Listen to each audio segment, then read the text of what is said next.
নিয়ে আল্লাহ পাক বলছেন যে আমি মানুষ এবং জিন জাতিকে সৃষ্টি করেছি আমার ইবাদত করার জন্য।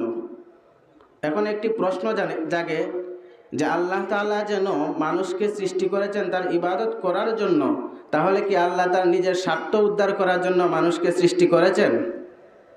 একটি প্রশ্ন জাগতে পারে সাধারণত, যে যদি ইবাদত করার জন্য সৃষ্টি করে থাকেন তাহলে তো আল্লাহ স্বার্থ উদ্ধার করার জন্য, এরকম হতে পারে না? এই প্রশ্নের জবাবে আপনি প্রথম উত্তর হলো যে কেউ যদি স্বার্থ উদ্ধার করতে চায় তাহলে তার লাভ হয়, যে স্বার্থ উদ্ধার করে তার লাভ হয়। কিন্তু আমাদেরকে ইবাদত করার জন্য এই জন্যই বানাইছেন যে আল্লাহর নিজের কোনো স্বার্থ নয়, যদি ইবাদত আমরা করি তাহলে আমাদের উল্টো স্বার্থ হাসিল হবে। অর্থাৎ আমরা যদি ইবাদত করি তাহলে আল্লাহ তাআলার নিয়ামতে